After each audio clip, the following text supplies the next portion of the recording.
Welcome back sa ating channel. Naging mainit nga na usapin sa mundo ng social media. Tila kinarma na nga ng tuluyan itong si Boyjing Rimulya na ito dahil nga sa kanyang naging kalagayan ay halos maging kalansay nga ito si Rimulya na ito at magpapaalam na sa bansang Pilipinas. Banat ng maraming netizen na sobra na ang nangyari kay Rimulya na ito dahil nga sa kanyang ginawa kay DJ Bantag ay tuluyan ng nakarma. Dito natin makikita na talagang bas nakaawaan ng taong bayan itong si Rimulya Boyjing na ito ay hindi siya kinaawaan dahil nga sa kanyang mga kabalbalan na ginagawa na pinahirapan ang bansang Pilipinas at maraming pinalusot na mga kriminal na nakalaya at naparusahan ang mga inosenteng tao, lalong-lalo na ang kanyang ginawa kay DJ Bantag na sobrang inosente at wala silang mga ebidensya at pruweba at ginagawa lamang nila ito. Ngayon nga ay talagang maraming natuwa. Ngunit hindi na sila naawa sa kalagayan ni Rimulya ngayon. Dito natin makikita na kung ano ang tinanim mo sa taong bayan ay yun din ang aaniin mo. Banat pa ng maraming netizen na yan ang karma ng mga garapal na mga tao na hindi sila naniniwala sa katotohanan at gumagawa ng kabalbalan at mga peking ebidensya at napaparusahan ang mga inosenteng tao. Dito nga natin makikita na talagang wala na silang paki at talagang tuluyan ng nakarma at lalong-lalo na itong si Kuting ng Norte na ito dahil kinakabahan na at talagang natataranta na dahil sa kalagayan ni Rimulya. Panoorin nga natin ang buong video. At kung bago ka pa lamang sa akin channel, huwag kalimutan i-click ang subscribe button at notification bell para lagi kang updated sa ating mga bagong video. At para sa solid viewers natin dyan, maraming salamat sa walang sawang pagsuporta. Okay, mainit pa rin, syempre, mainit pa rin sa Pilipinas. Marcos Jr. ang mastermind. Boying matitegi na ba? De Lima sa SOJ, sa Secretary of Justice. O kayo yan ang mga pag-uusapan natin ngayong araw. So, unahin natin kung bakit sabi natin si Marcos Jr. ang mastermind. Well, siya naman talagang mastermind sa lahat ng mga nangyayari na kahirapan sa inyo. Okay? But gusto kong tumbukin itong issue ngayon na 10 million pesos na bounty, okay, na reward, actually, reward para kay Pastor Quiboloy. Okay, andun sa mga kasamang na nasasangkot sa kaso na kung saan binuhay ni Marcos Jr. yung mga kaso na yun. At yun ay supposedly sasagutin ni Pastor sa korte. Pero sabi nga natin, mga kababayan, dahil ang jutang Ginimes na Marcos na bangag at ang kanyang asawa ay mga ungrateful, sabi ko nga, nilagpasan nila ang demonyo sa impyerno, walang gagawin kundi ang manggipit ng tao kahit na ito'y mga taong ay tumulong sa kanila.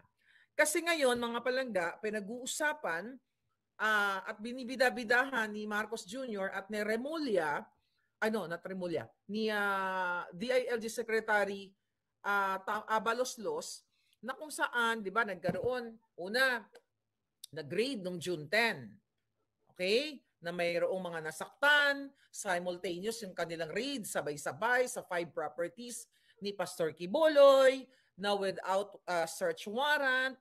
So actually, doon pa lang, sila na yung lumabag sa batas na nag-search sila ng walang search warrant. Okay? So mga kababayan, unahin muna natin yung statement ni Kuting. Bago ang ni Bangag, yung dami kasing pangalan ng ginayupak na yung Jotang Ginimis ni Ningro. Yung ginayupak na yung kasing liit ng botiki yung itlog. Kuting! Adictos Benedictos. Okay. Okay, eto ang statement niya doon sa kanyang ambush interview. Kasi parang bakit ba natin kina-question tayo mga mamamayan ang talagang pagtugis kay Pastor Quiboloy na parang siya ay convicted na. Hindi pa po convicted si Pastor Quiboloy. Okay? Yung pastor nagsasabi na kasuhan siya at sasagutin niya. Hindi yung trial by publicity dyan sa Congress, sa Congress, sa Senate, mga kababayan, at gagamitin ng mga jutang ginemes na mga politiko ang kanilang kapangyarihan para pahiyain ang isang tao, ang isang resource person, katulad na lamang na ginawa kay Doc Lorraine Badoy, kay Eric, di ba? Remember that? Nakinontempt sila. Katulad ng ginawa kay Agent Morales. So, wala namang saysay actually ang mga hearing sa Senado, sa lahat, lower and upper house. Kasi itong mismong nagko-conduct ng hearing ay mga taga-impyerno. Sa impyerno nakatira yung mga yan. Lahat yan. Ngayon, mga kababayan, ang sabi ni Marcos Jr., bakit daw natin kina-question o ni Pastor Quiboloy o ni natin o yung mga taga-KOJC, sabi niya, he can question, okay? Kasi kina-question natin yung 10 million pesos na reward doon sa makakapagturo kay Pastor Quiboloy. At ang sinasabi ni Marcos Jr. dito, he can question their motives as much as they want. But magpakita siya. Okay? I question his motives. Let me question his motives. Referring to Pastor. Bakit lagi kami kino-question? Bakit hindi ka namin to-question ng hinayupa ka? Ha? Kayo kumakamkam ng pera ng bayan. Nagta-travel ka, nagpupulburon ka pa, hindi ka namin to-questionin? Linti ka. Sabi pa niya, bakit lagi kami kino-question? Sinusunod lang namin ang batas. Pag-uusapan natin yan, yung kung anong batas ang sinusunod mong yawa ka. Sundin din niya ang batas. Yun lang. Okay, number 1, sinunod mo ba Jutang Ginemes, Marcos Jr., Adictus Benedictus Yawa, Alpot, Makangkarot, lahat na. Nang inappoint mo si Michael Ma, na sinekreto nyo hanggang ngayon sa taong bayan na hindi kayo nag-release ng press release. Okay? Hindi nyo isinapubliko, ni sa hinagap walang makita ang taong bayan at yung mga jutang ginemes na mga press, na mga bulag ng appointment ni Michael Ma. Hindi ba yan number 1 paglabag sa batas? Number 2, yung asawa mo, na dinig, pinakita na yan sa video, multimillion na ang viewers nandyan. Nung kinasabwat ang asawa ni Teddy Boy Locsin Jr. at si Teddy Boy at ang DFA at ang mga DOJ at ang ang embassy sa Turkey para maniobrahin ang mga papeles para kidnapin ang mga musmus na mga bata at buwisitin o tamnan, i-fabricate ng crime si distressed mother. Putang, buha ka ng ina mo. Buha ka ng ina ka, ikaw Lisa at Marcos Jr. Hindi ba paglabag yan sa batas? The heck? Salita ka naglabag si Pastor Quiboloy ng batas? Yun, hindi pa napatunayan. Akusasyon pa lang. Kayo, huling-huli sa video ng asawa mong hindot ay lumabag hindi lang sa batas ng tao, kundi sa batas ng Diyos. Ano pang nilabag mo? Okay? Ano pang mga nilabag mong ginayupa ka? Yung smuggling na sinasabi mo bilang na ang araw ng mga smuggler. Last na mo yun. Bakit nasaan ang mga smuggler? Ayan si Michael Ma. Andyan si Rubio sa Bureau of Customs. Huwag na tayong lumayo. Ikaw ang mastermind. Ang brother-in-law mo na si Martin Araneta, dahil yan ang report ni Clarita Carlos, na diligwak ninyo. Pero later on, hanggang ngayon pala, hindi pa rin nagsasalita si Clarita Carlos dahil nakalagay sa NICA report na ang putang inang pamilya nyo ang sangkot sa smuggling. Yan ang katotohanan. Kayo ang lumabag sa batas, mga visit kayo. Ano pang kasi mga palangga? Ano pang nilabag? Kasi yung talk about nilabag ni Pastor Quiboloy ang batas. Yung 1.8 kilograms, not kilograms, tons ng alitagtag na nahuli nyo kunwari itong si Aljon Michael Sarate na ito Di ba, na well-protected ninyo during the Spedeia Leaks Senate hearing. O ano na nangyari doon? Di ba, ayaw nyo na? Bato, ano na? Jinggoy. O, nagbibinabae ka na naman dyan. Buisit kayo lahat. Tatamaan kayo ng dila ko ngayon. Marcos, hindi ba protektado nyo with complete gear? Itong si Aljon Michael na ito nung nasa hearing na parang ayaw nyo padapuan ng lamok where in fact siya ang driver ng nahuling 1.8 tons na pulburon na favorite mo. O hindi, less favorite mo pala yun. Then later on, naging 1.4, naging 1.0, mga yawa mo. Now, sino ang nagbabali ng batas? Bangag? Sino? May nalalaman ka pa na nilalabag ang batas? Isa sa dami-dami ng limabag nyo sa batas, kulang ang bitay sa inyong magpamilya.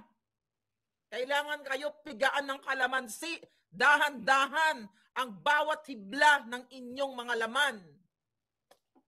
Kung may ganyang parusa, kung meron lang, kung ako ang magiging, well, for the heck, kung ako ang may kapangyarihan, yan ang unang executive order ko.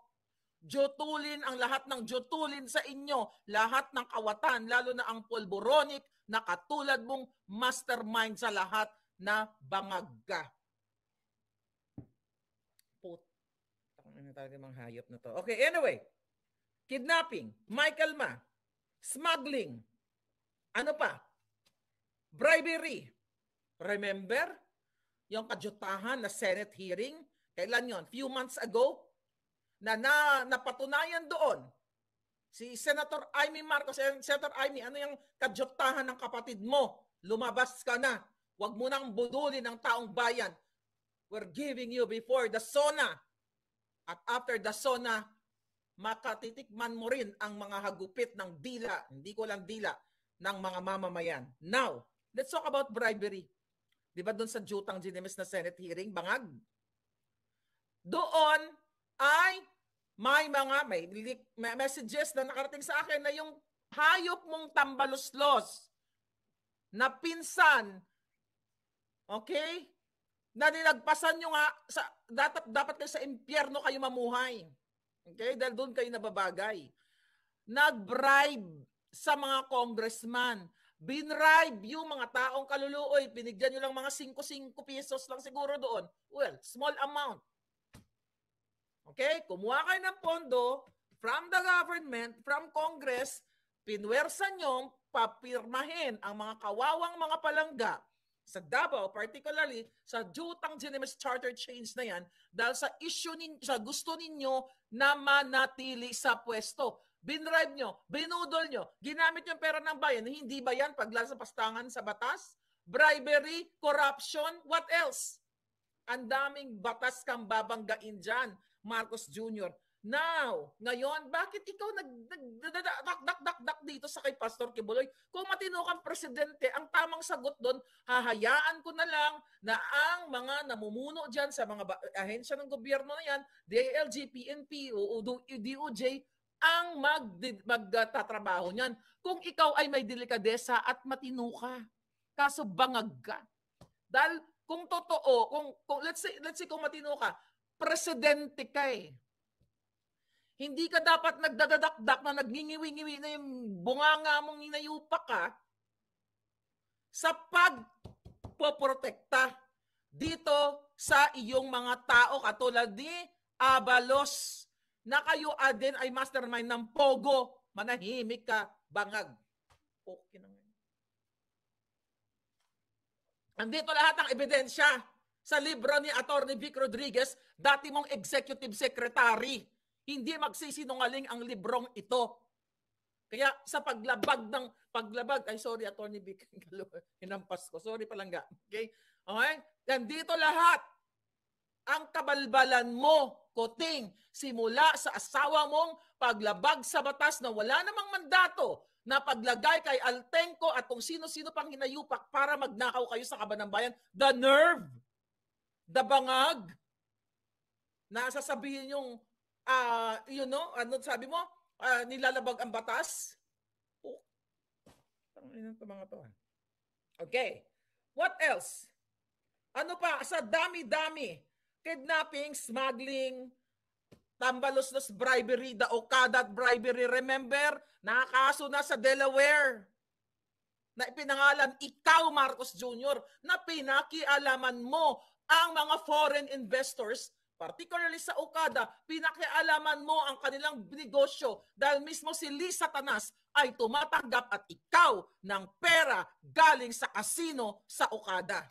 At meron akong picture dito na hindi ko lang pwede pa ipakita dahil baka patayin, gurgurin nyo yung tao o mga tao na nandoon sa Okada. Tangay nang to, nakakagigil mga palangga. Okay? Now, anong sabi mo? Remember mga kababayan? During that night na huli yung 1.8 tons, nagyabang ang mastermind na si Marcos Jr. na nobody died, sabi niya. Walang nasaktan. Doon sa alitagtag na nahuling pulburon. Paano walang masaktan? Kasabwat kayo, mga hayop kayo. My God. Okay? Ano ba nilagbatas, mga palangga? Then, anong sabi nito ni ano? Ito, punta tayo, karugtong nito. Itong Tambalos, ay ano, los-los eh. Okay. Ngayon, ang sabi ni Abalos, mga kababayan, ni Abalos los-los, na alpot din, okay, tignan natin. Alpotero, asan yon? Asan yung statement ng ngiwi? O ngiwi Abalos, anong ngiwi mo po? Magkaklase kayo ni Kuting sa pulburon, ano? Okay, sabi mo, Abalos, tinatakpan ang sistema ng pamahalaan, parang niyuyurakan.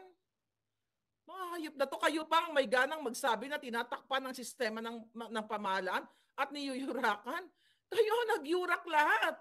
At sabi mo, magsusumiti ng warrant, parang ikaw pa ang masama. Sino nagsabing kayo ang masama? Talagang na parang ikaw ang masama. Sobrang sama kayo. Hindi lang parang ikaw masama. Wala kayong kasing sama. Na mag-search warrant kayo, pupunta kayo sa KOJC, wala naman kayong search warrant. Tapos sasabihin nyo, kayo pang masama. Wala kayong kasing sama. O, ang may kasalanan, mananagot. At yan ang gagawin namin. O, bakit hindi mo nga panagutin si Michael Ma? Bakit hindi mo panagutin ang asawa mo, Marcos Jr., na mastermind din sa kidnapping at kayo sa smuggling? Ang sarap nyo talagang nilutuin sa kawa eh. Kung aswang lang ako, niluto ko na kayo sa kawa. Tapos, mga palangga, mga kababayan, nagbigay ng statement si Abalos na ang reward daw kay Pastor Kibuloy na 10 million ay galing sa may nag-private citizen na kaibigan. O kita mo. Kita nyo ang mga kasinungalingan nila. Sino ang kaibigan? Hindi ba galing sa loto, sa loan better? At ayon sa abogado, legal counsel ni Pastor Kibuloy na si Attorney Torion, Israelito Torion, mga palangga, ito ay labag sa batas na tatanggap ang gobyerno from the private people o person, mga kababayan, ng pera nang hindi dinidisclose sa taong bayan kasi ito ay kailangan malaman ng publiko, mga kababayan. Kailangan malaman ng publiko kasi, mga palangga, ito ay usaping pampubliko. Public concern. O ano sabi ni Atty. Torion?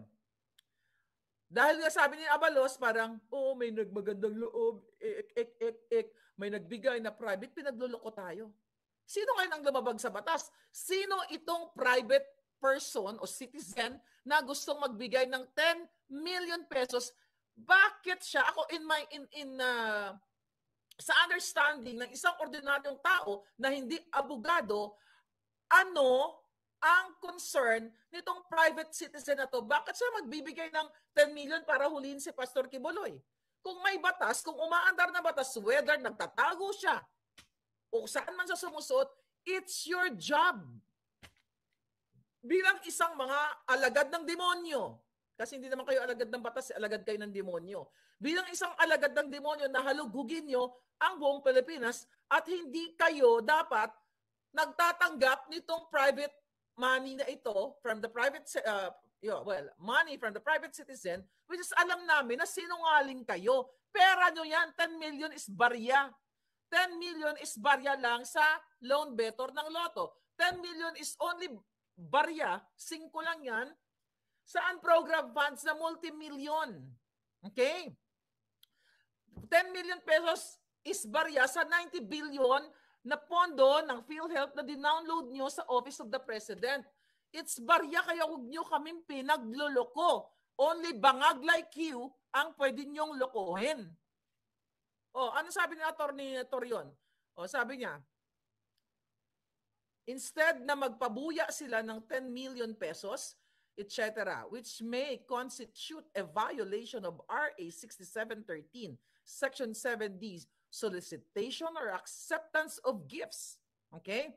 Public officials and employees shall not solicit or accept directly or indirectly any gift, gratuity, favor, entertainment, loan, or anything of monetary value from any person in the course of their official duties or in connection with any operation being regulated by or any transaction which may be affected by the functions of their office. Kaya nga ang question ko, according to Attorney Torion, my question is, sino itong private individual na gusto talagang ipagbigyan natin yung kanilang naratibo? Okay? Sino itong, may galit ba ito kay Pastor? Gusto niyang impluwensyahan si Bangag Jr. Kasi huliin mo yan kasi may atraso yan sa akin. O baka si Risa Ontiveros ang nagbigay dahil talagang tinatarget niya si Pastor. You know, alam mo naman yung mga makakaliwang grupo yan, galit sila sa mga matitino. Kasi ang gusto nilang mamayagpag, ang mga NPA, mga kaliwa, manggugurgur ng tao, mga pulboroni, smuggler, kidnapper, yan ang gusto nilang mamayagpag. But again, sino itong taong ito na gustong nagbigay ng 10 million, which is labag sa batas based on sa statement ng mga magagaling na abogado. And I am sure na lahat ng mga may abogado man nakikinig dito, mag-a-agree kayo dahil nag-aral naman siguro kayong ng batas. Malinti. Sino ngayon ang lumabag sa batas? Abalos. Now, yung tatay mo, Abalos, na ikaw at ang pamilya mo ang puno ng Pogo, kayo ni Bangag Jr., hindi ba paglabag sa batas siya na hindi nyo dinidisclose sa taong bayan?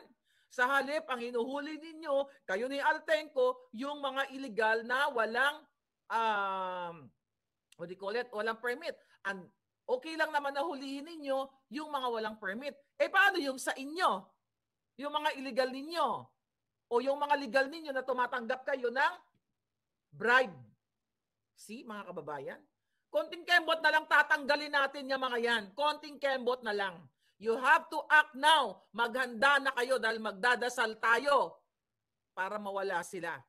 And now, sabi ni Attorney Torion, swak na swak po, sabi niya, Secretary Abalos, baka hindi lang kayo naka-research. You may, abogado yata ito si Abalos. You may be motivated in good faith in whatever you are doing. But that is a violation of the law. Hindi ka nag-research man lang. Kahit hindi ka abogado, nag-research ka muna sana, Abalos, bago ka ngumalngal. O kasi sunog na rin yung utak mo sa kababangag. Katulad ni Marcos Jr. Kaya wala na kayong ginawa kundi manggipit na manggipit. 100 something million. 100. Lagyan natin sa 115 million Filipinos. Imbis na pagkabalahan nyo, paano nyo bigyan ng trabaho? Paano nyo bigyan ng murang bilihin? Paano nyo mag-create kayo, tayo kayo ng mga infrastructures para mag-create kayo ng jobs? Ang pinagkaabalahan nyo, isang tao. Why?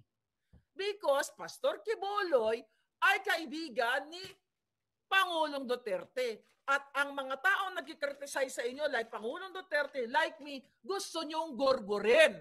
Pero hindi kayo magwawagi. Why? Why? I'll show you something.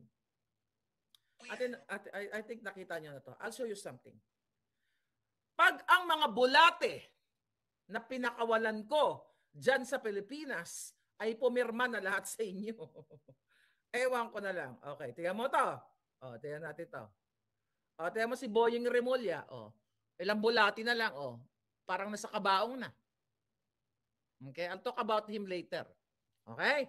Tignan mo siya, para na siyang nasa kabaong. Ano ang tawag dyan? Ayan, may nilabag din kayong batas dyan. Okay. Ayan, Justice Secretary Boying Remulla attends the signing of the new rules on criminal procedure at Malacanang.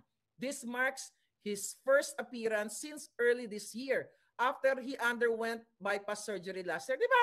Lahat ng mga expose ko tama sa inyo. Isinekreto nila ito sa taong bayan. Kung di pa nagngangal ng nga bells ko, hindi nyo pa alam na si Boying ay inaratay.